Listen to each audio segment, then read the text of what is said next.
Então, bom dia a todos. Hoje é 31 de agosto de 2016. Vamos dar continuidade do nosso estudo do livro Recordações da Mediunidade. No capítulo Reminiscências de Vidas Passadas, nós estamos dando continuidade. Porém, antes disso, nós vamos fazer uma prece de início, né? Para melhorarmos a nossa vibração e nos unir mais assim em amor fraterno, convidando o Dudu para essa vibração junto comigo. E vamos lá, evocando sempre a presença de Deus em qualquer coisa que nós fizermos, das coisas mais simples da vida, ou as coisas mais complexas, ou as coisas que mais nos preocupem, até mesmo nos momentos de alegria, nos momentos de lazer. Que Deus seja sempre presente no nosso viver. Sim, meu Deus, evocamos a Ti e as bênçãos do Teu Filho mais velho desse planeta, que é Jesus, cuidador de nós, que possamos estar em vibrações com os espíritos amigos, sentindo influência saudável e sendo todos nós bem inspirados. Que os nossos estudos surjam como frutos de boas árvores e que através desses frutos nós possamos alimentar as nossas almas e também daqueles que nos circundam. Muito obrigado, meu Deus, que assim seja, na Tua paz. Enfim, vamos lá, graças a Deus, que Jesus nos abençoe.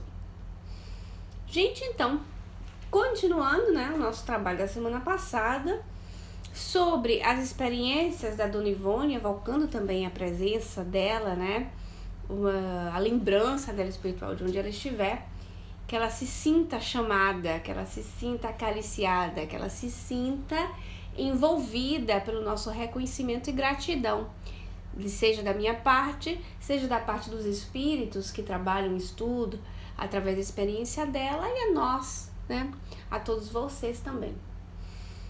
Então eu vou começar a leitura, que foi onde a gente parou, onde ela começa a contar. Eu marquei porque na verdade remarquei porque esse trechinho a gente tinha feito e eu repassei com vocês depois das férias, tá? Tanto quem ouviu os áudios anteriores ficou em suspensão, né? Então a gente pega o fio da meada e engrena no trabalho. Então eu vou ler. Nos meus 14 e 15 anos de idade, eu residia nas proximidades do cemitério municipal da cidade de Barra Mansa, estado do Rio de Janeiro. Nessa localidade foi que se acentuaram certos fenômenos que desde a infância ensaiavam verificar-se com minha personalidade. Frequentemente eu caía em transes espontâneos de desdobramento espiritual durante a noite. Creio que através da catalepsia parcial, sem atingir o cérebro, visto que, ao despertar, eu recordava grande parte do que então se passava. Nessas ocasiões, eu vi a entidade Roberto presente ao momento do desprendimento, como se fora ela a provocar o fenômeno. Uma vez completado este, levava-me não sei para onde, mas depois perdia de vista. Dou uma pausa aqui para a gente conversar o seguinte, que como a gente fez esse estudo anteriormente, eu não vou entrar nos detalhes. Quais são os detalhes que eu não vou entrar? Sobre a questão da juventude, tá? Que vocês forem buscar os áudios anteriores, vocês vão encontrar. Então, aquilo que eu falei da juventude, da pineal, do despertar da pineal, eu penso que a gente tá bem mastigado nesse assunto, né? Mas vamos falar da questão do Roberto induzir um fenômeno nela. E ela rebate muito sobre isso para dizer que tecnicamente é sabido que isso pode ser feito pelos encarnados, de encarnado para encarnado, na questão da hipnose.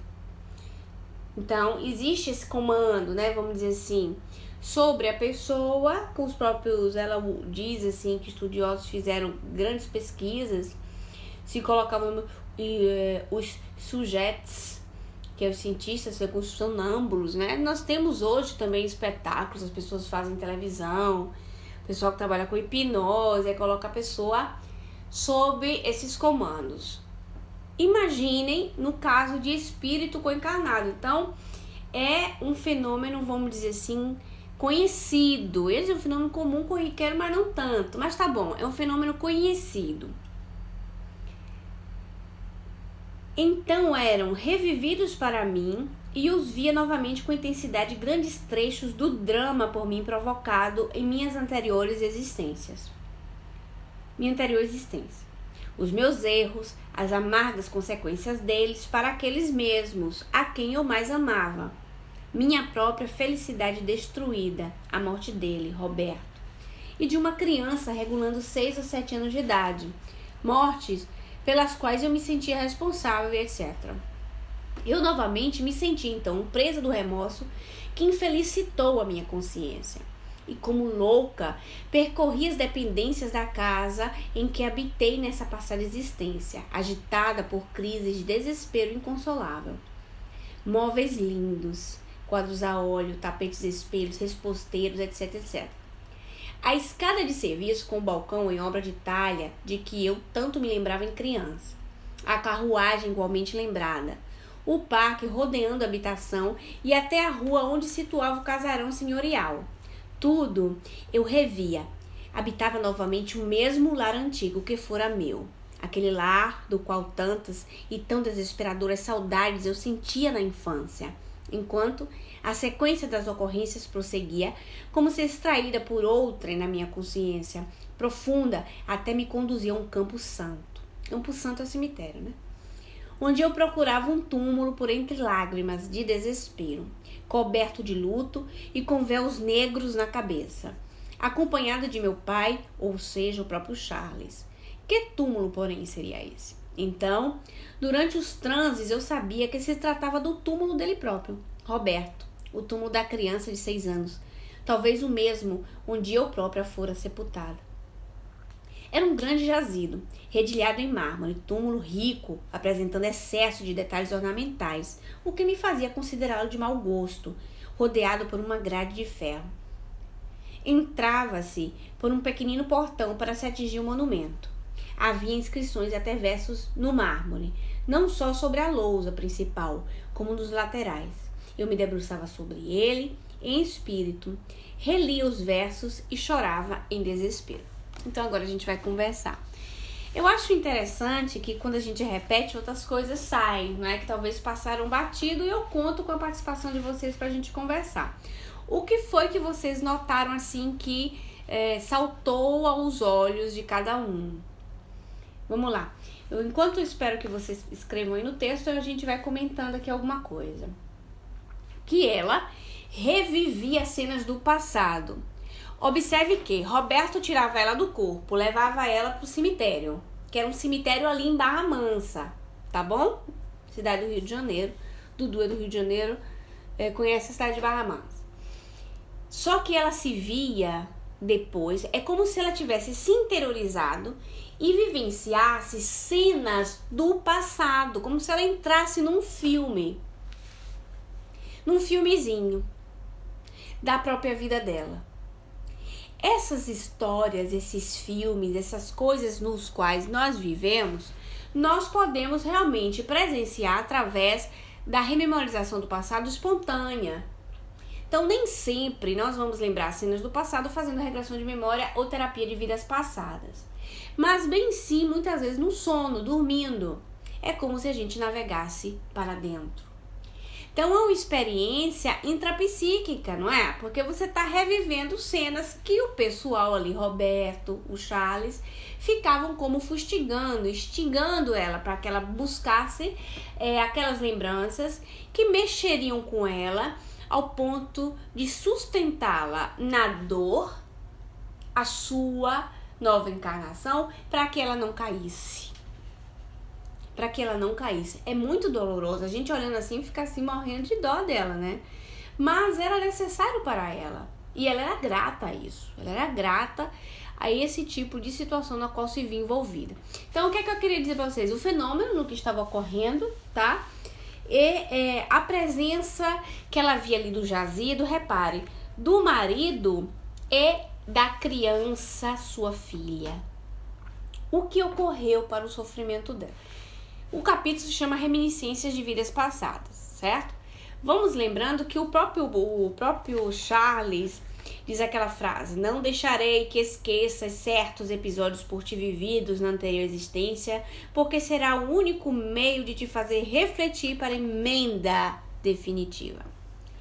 Quando ela estava em espírito, antes de reencarnar, isso é um relato do próprio Roberto, e a Dona Ivone fala disso também no livro Recordações da Mediunidade. Onde é que o Roberto fala dessas promessas deles? Quem lembra? No livro Memórias de um Suicida, quando ele está dialogando com Camilo Castelo Branco, contando a sua história de vida para Camilo Castelo Branco, porque Camilo Castelo Branco era um grande fofoqueiro, né? Sendo ele escritor, ele procurava saber de tudo. Então ele ficava ali perguntando a Roberto, que era médico na casa de Maria, sobre sua vida, sobre a sua história, etc. E Roberto se abriu com ele, contando. Aí ele contou que ele queria que ela não precisasse reencarnar para sofrer assim, mas que ela mesma, a Dona Ivone, e era nisso que eu queria falar, ela mesmo estando em espírito na erraticidade, ou seja, no tempo que nós ficamos no mundo espiritual pré-encarnação, ou seja, né, quando a gente ainda precisa evoluir, tá na erraticidade. Então, erraticidade significa o período transitório antes da reencarnação. Toda vez que a gente morre, a gente fica num estado de erraticidade, tá certo? Então, ela disse, lúcida, já estando fora da matéria, eu fiz aquela brincadeira no início sobre Emmanuel, brincando, espelhando para vocês o que é uma realidade. Quando nós estamos no corpo material, é uma coisa.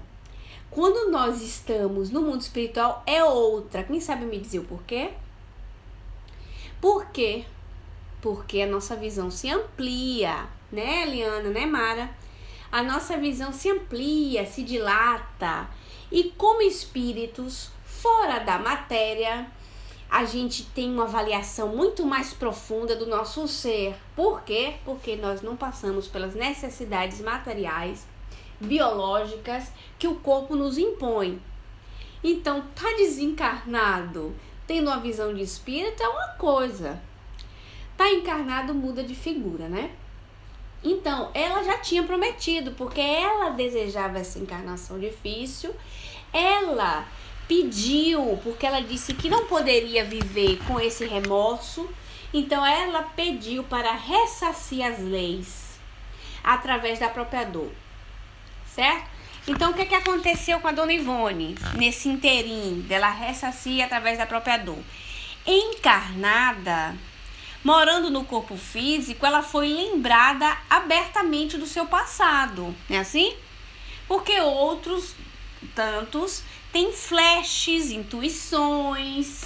Então, vamos dizer assim, haja o Deus dará. Ela não. Ela era pontada sobre os fatos no qual ela precisava se melhorar. Então, ela tinha Charles, ela tinha Roberto de Canalejas, tinha outros tantos também, que no livro Elevação Invisível nós vimos, né, as experiências que ela teve como médium, mas esses aqui ficavam ali cutucando ela, né, Dr. Bezerra de Menezes, que era um pai carinhoso, cutucando ela para que ela pudesse lembrar, para que ela pudesse ter a lembrança da sua própria vida e não se desviasse novamente. Porque a gente promete um monte de coisa. Quem que acha que já prometeu aí? Ninguém prometeu nada, né? Todos nós, de uma forma ou outra, né? De uma forma ou outra, né? A gente tava prometendo. Bom dia, dona Edna. Beijo pra senhora. Pois é, né? A gente tá só assim nas promessas. A gente fala tão mal dos políticos, né? A gente prometeu um monte de coisa. Sendo espíritos medianos, a gente promete sim. Tirando via de regra a questão de nascer na marra, tá? Não ter assim muita escolha.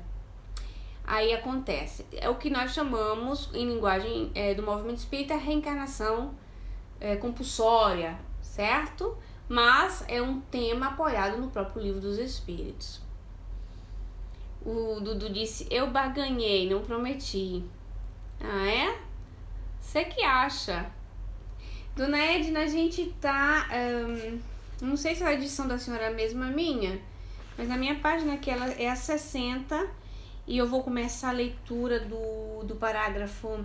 Através de tais fenômenos revividos no livro da minha consciência, eu vou começar a ler aí, tá certo? Então, vamos recapitulando aqui. A fenomenologia, o que ocorreu... Ah, tá.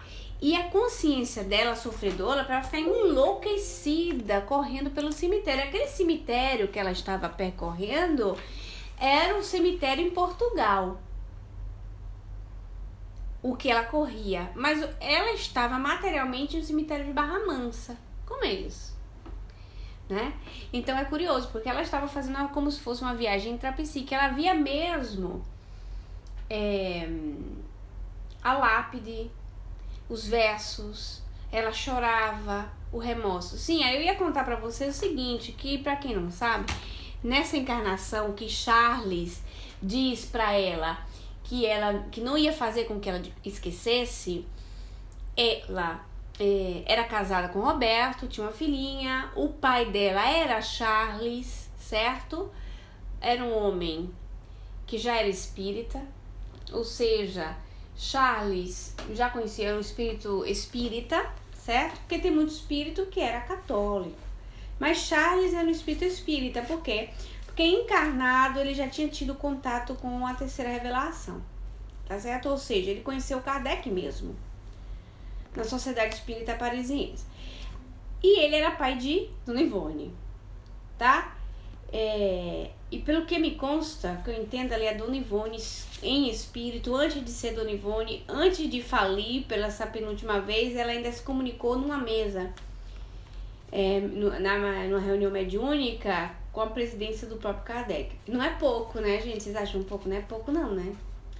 Então a Dona Ivone reencarna, depois dessa comunicação, na Sociedade Espírita Parisiense, ela reencarna e vem filha de Charles e tal, e quando ela tá na fase adulta, já casada, ela se apaixona por um outro rapaz e foge com esse rapaz. E deixa o marido com a filha. Foge. Só que a um certo ponto dessa fuga dela, ela caiu na real do que tinha feito. Provavelmente os espíritos trabalhando nela, olha você de novo e tal, conseguiu mexer em alguma coisa nela que deu remorso. E ela percebeu que o amor dela mesmo era o marido que ficou, e a filha, e o pai amado. Aí ela volta para casa, a fim de buscar o perdão do marido, a fim de buscar o perdão do pai, ter o contato com a própria filhinha. Quando ela chega, ela só encontra o pai, porque o marido, Roberto, é estudioso de tuberculose. Tinha descoberto a tuberculose naquele período ali, ele estudava e tratava de tuberculosos e ele se fez contagiar ali. E ele morreu de tuberculose.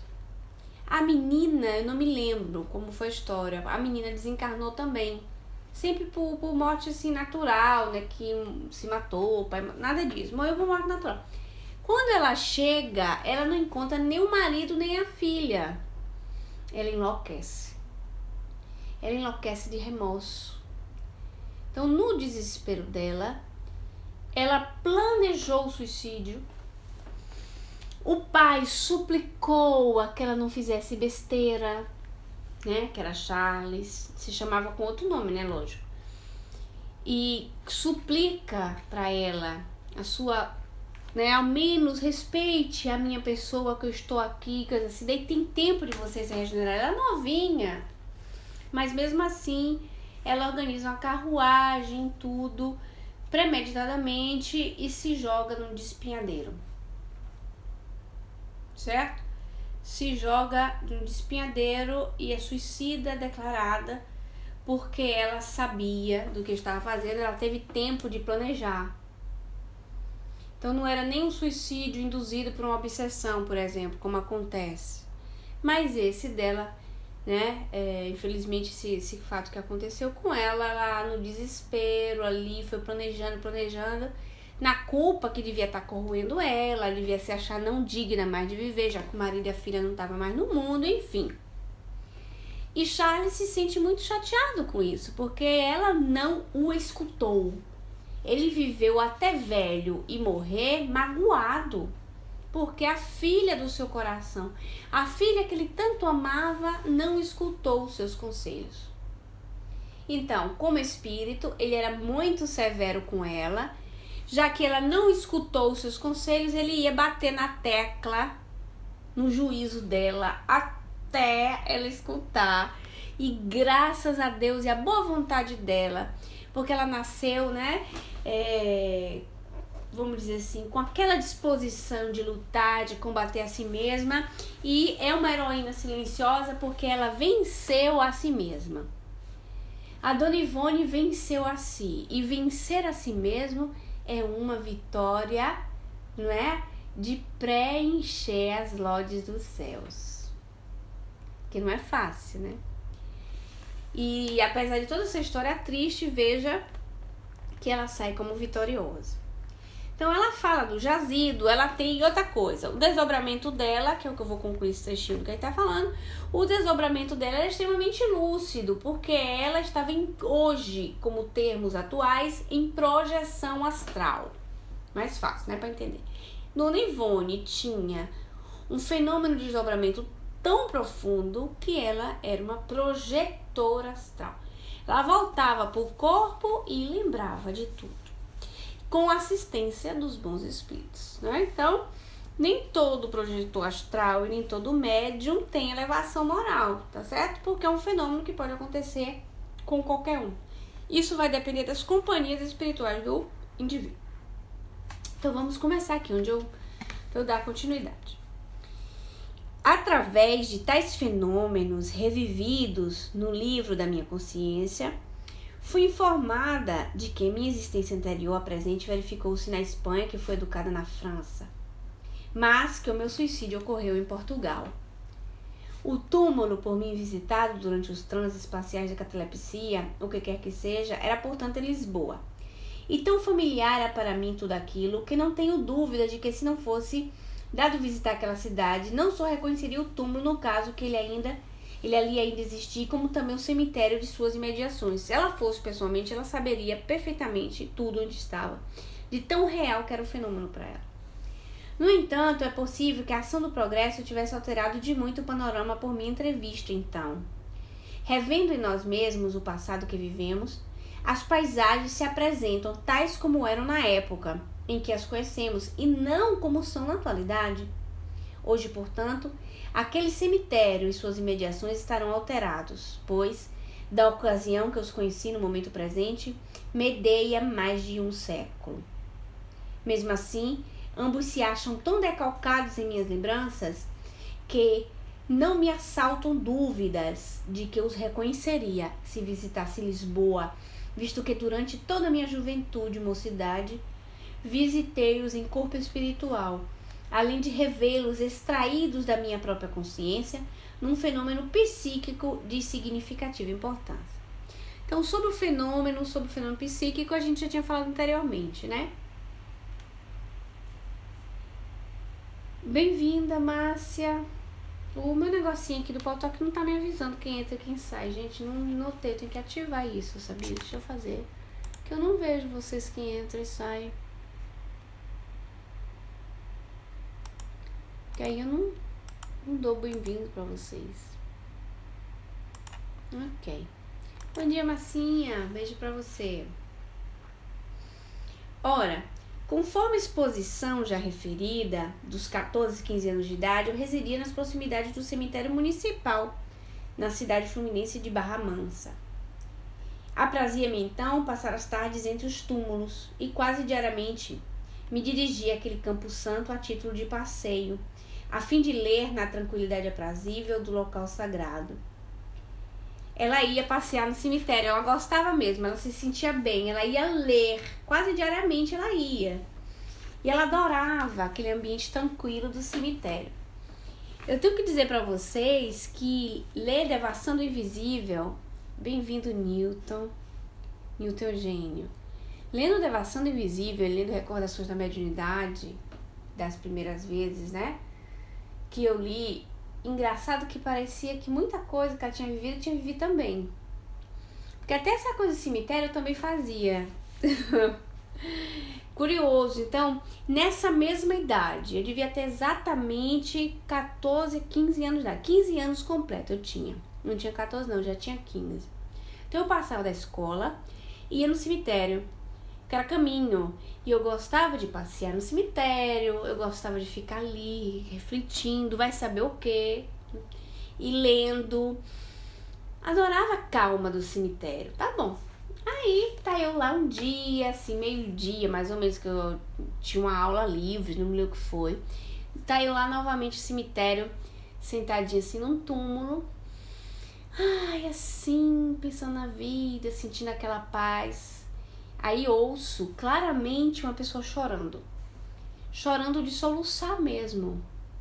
Uma mulher, o tom da voz era feminino. Ela chorava, dos soluços. Aí eu senti aquele arrepio do pé até o fio de cabelo, né? Fiquei assim, parada, congelada, olhando pro tempo.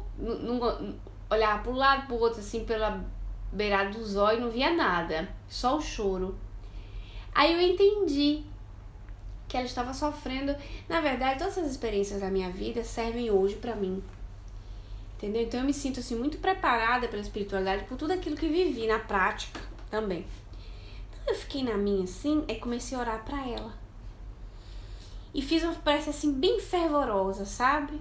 Quando eu pensei que não, eu já estava de joelho orando e suplicando a Deus por ela. A misericórdia de Deus por ela. Senhor, tenha misericórdia dessa nossa irmã.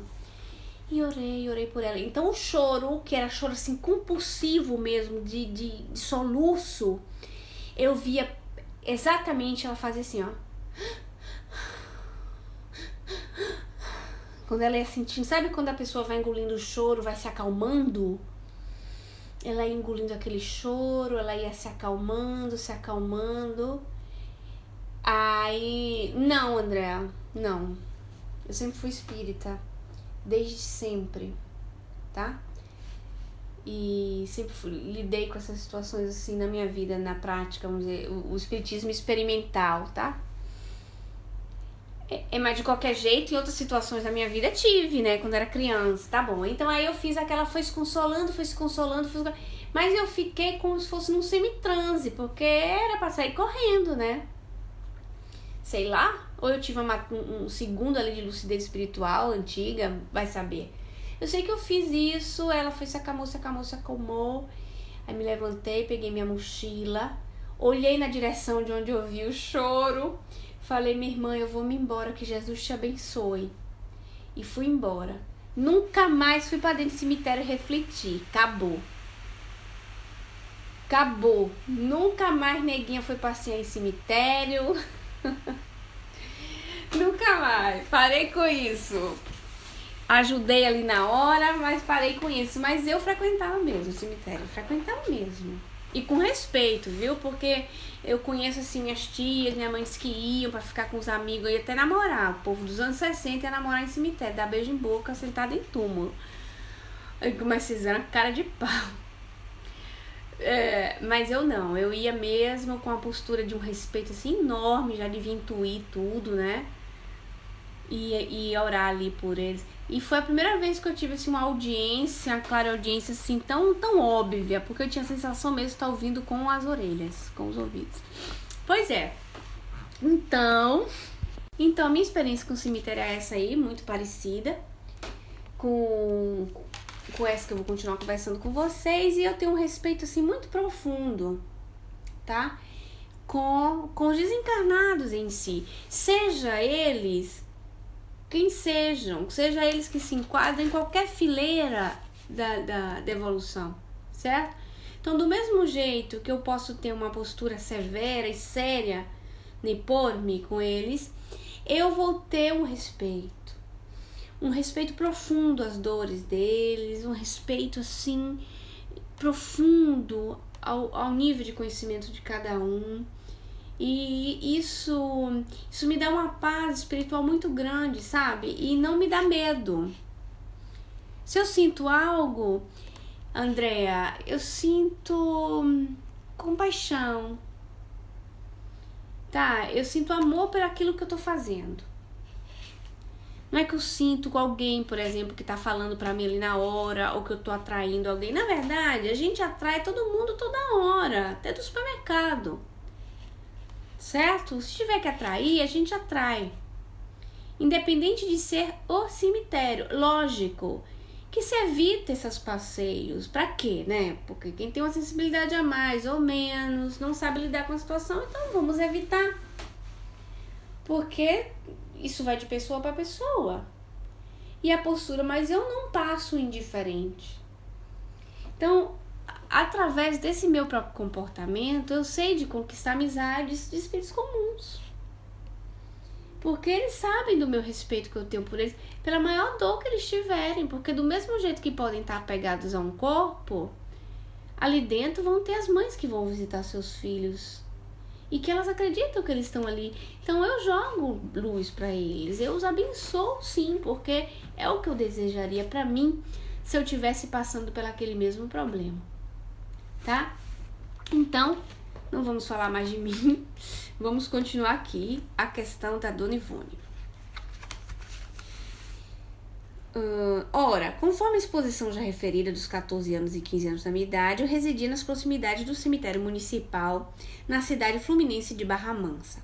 Aprazia-me, então, passar as tardes entre os túmulos e quase diariamente me dirigia àquele campo santo e título de passeio, a fim de ler na tranquilidade aprazível do local sagrado. Eu li até o quem era, quem não era, sabia dizer o nome das pessoas, orava pelas pessoas, eu nessa idade, né? Que eu gostava de fazer meus passeios. Por disciplinas impostas por meu pai, que mantinha feição patriarcal na direção da família, raramente me era permitido um passeio, um divertimento qualquer com outras jovens da minha idade. E por isso, porque o cemitério fosse vizinho da nossa casa, era para lá que eu me dirigia à procura de distração. Uma vez ali, sentava-me nos degraus do pedestal do cruzeiro, situado não longe do portal de entrada, e punha-me a ler enquanto entardecia, despreocupada e tranquila. Por vezes, sentava-me também à beira dos túmulos de mármore, enquanto apreciava a suavidade da tarde com as nuances coloridas das nuvens e o gorjeio dos pássaros que regressavam aos ninhos. Romances como Werther de Goethe, Eurico, o presbítero de Alessandria Colano, Memórias do Padre Germano, de Amália Domingos Solé, Marieta e Estrela, de Daniel Soares Artur. Isso é 2 livros espanhóis, gente? O qual eu lia e relia desde os 8 anos de idade. Foram lidos e relidos naquela morada dos mortos. O livro, abre parênteses aqui na nossa conversa, o livro de Memórias de um Padre Germano é um livro muito profundo. Amália Domingos Solé era quem anotava a comunicação, porque esse espírito de Padre Germano se comunicava através de um médium sonambúlico. E ela anotava através de psicofonia. E ela editava essas mensagens de Padre Germano na revista, uma revista que corria ali, um cotidiano espírita, acho que em Barcelona, era Madrid. E ela editava, depois se juntaram todas essas comunicações e fez um livro, que é a memória desse padre, que eu, quando descobri esse livro, tenho uma ligação assim maravilhosa com essa história. É um livro assim interessantíssimo, tá? Memórias de um Padre Germano. E essa história aqui que ela também conta, que leu, que é o de Daniel Soares Artazo, eu não li, tô procurando esse livro em sebo, que é Marieta e Estrela. A própria FEB já editou. Esse livro. E ela lia e relia, né? Esses mesmos livros. Frequentemente, assim sendo, eu percebia espíritos sofredores ainda chegados aos próprios despojos carnais que se decompunham sob a terra. Eles eram quais homens comuns, assim mesmo trajados. muito concretizados, a minha visão, e não vaporizados. Ela via a própria concretizada, ela não via como um vapor. Alguns chorando, os cabelos revoltos, olhos desvairados ou aterrorizados, indo e vindo por entre os túmulos sem atinarem com o portão de saída, outros desanimados e tristes, sentados sobre o próprio túmulo como que guardando o cadáver sepultado, as vestes rotas, esfarrapadas e miseráveis, retratando no próprio duplo fluídico ou perispírito o mau estado da indumentária do cadáver que se decompunha com ela, e ainda outros aturdidos e surpresos, e todos feios, desolados, profundamente sofredores. Sofrimento, né? E ela via assim com essa clareza várias situações do estado moral de cada um deles, quem assim, quem assado. Jamais os temi, nunca me perturbaram ou causaram qualquer dano. Eu os amava e compreendia. Ao espírito de um suicida, reencarnado ou não, nada surpreende, nada atemoriza, nada desespera, porque ele já experimentou todas as fases da desgraça superlativa. Já por esse tempo, eu tinha ciência da doutrina espírita. Assistia a sessões práticas, estudava o Livro dos Espíritos e o Evangelho segundo o Espiritismo, além de alguns outros. E aqueles fatos, então, me pareciam naturalíssimos. Sentia-me familiarizada com aqueles sofredores, como se coparticipasse do seu estado de desencarnados, e então orava em intenção deles. Falava-lhe mentalmente, concentrando-me aos pés do cruzeiro, concitando-os a orar comigo e a se confiarem ao amor de Deus que os socorria. E regressava depois a casa, serenamente. Tal passatempo, único que me era dado desfrutar, ela botou entre parênteses, quem sabe seria já um compromisso, um aprendizado, prolongou-se por muitos meses. Não fui jamais advertida por meus pais, e somente hoje avalio a grande proteção espiritual que o céu me concedia, conservando-me isenta de infiltrações nocivas no contato de tais companhias. Então, olha, a proteção espiritual que ela tinha, e hoje ela consegue avaliar, pelo fato que ela entrava ali e saía ilesa. Mas é lógico, existia um preparo para isso, através das suas dores, o amor no qual se colocava a compaixão, como ela se posicionava, né? Amor e compaixão é fundamental em qualquer coisa que nós façamos na nossa vida. É extremamente importante. E ela já tinha isso. Por quê? Ela faz uma referência a ela mesma, que ter sido suicida, ela tinha vivido situações assim horrorosas, correto? Então para ela aquilo ali não era nada. Por mais que estivesse em desalinho, que estivesse vendo a decomposição do próprio corpo, mas não estavam no Vale dos Suicidas, que é o pior sofrimento para o indivíduo, é o suicídio.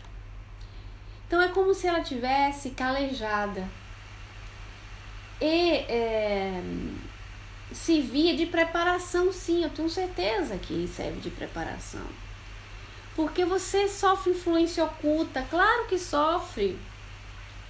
Em algumas circunstâncias da nossa vida a gente sofre influência oculta mais do que nunca, mais do que imaginamos. Mas aí que dá a questão, lidar com o mundo espiritual a gente lida o tempo todo. É ingenuidade da nossa parte sermos espíritas e termos medo. Porque o espírito nada pode nos fazer, por mais fisicamente, né, materialmente falando, a não ser que nós estejamos nas suas condições vibratórias. Mas se nós estamos na prática do bem, cultivando o evangelho, cultivando o amor, nós podemos orar por eles. Não digo que vocês vão para dentro do cemitério, de jeito nenhum. Mas eu convido todos a essa reflexão de que nós podemos dar o nosso tempo em oração para aqueles que sofrem, não só os encarnados, Porque às vezes a gente pensa que a gente tem que orar só para aquele que está com a doença A, com a doença B. Quantos desencarnados precisam de nós? Não é? O nosso tempo, o nosso minuto de prece. Não precisa palavras mil, mas os nossos minutos de dedicação aos que necessitam. Inclusive, incluso na nossa lista, os doentes, os que sofrem perturbações espirituais. Não é? A Dona Ivone, nessa vida dela, ela ensinou muita coisa. Porque ela ensinou na prática, né? Ela fez isso, deu resultado. Eu tive uma amiga que frequentava o Pau Talk, deixou de frequentar, que há uns 13 anos atrás, logo no início, ela uma vez disse assim pra mim: ô Ju, eu não vou orar por desencarnado, ou por fulano de tal, porque eu não tô preparada para receber essas energias. Então, tô fora de sair, não sei o que, e não dá. Eu oro no geral, tipo, eu oro pelos doentes, eu oro pelos, né, pelos obsessos, mas não oro, vamos dizer assim, por João, por André. E aquilo, fiquei ali refletindo naquela frase dela. Eu falei, mas não pode ser isso. Você ter medo de ajudar. Desde quando você pode ter medo de ajudar? Aí eu lembro o Salmo.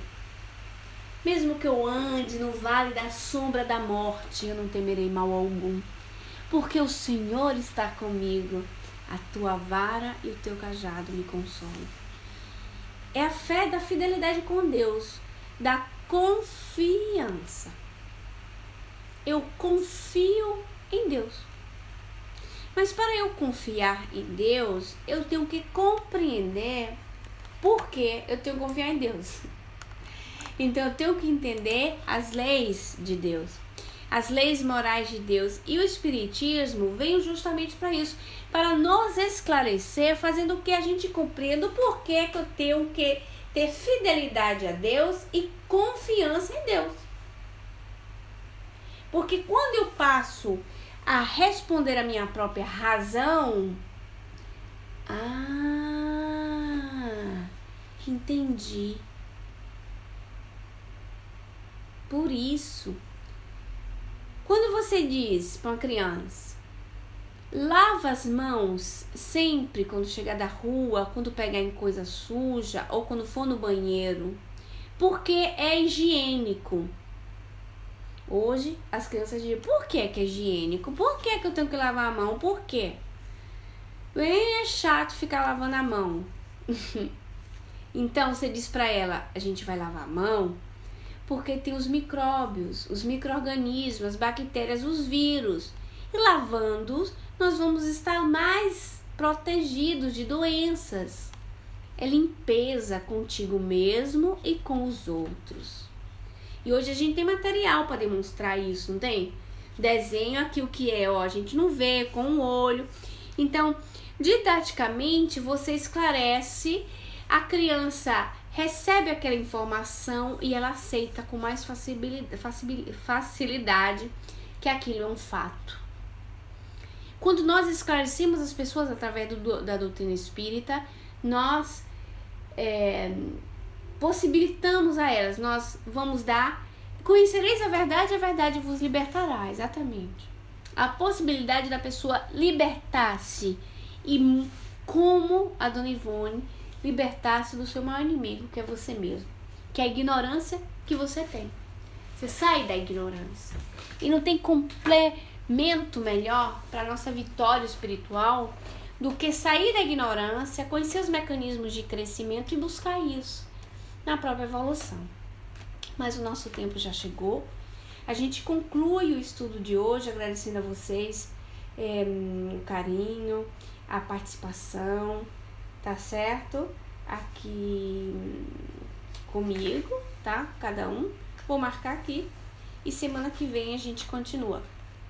Um beijo a todos, que Jesus nos abençoe.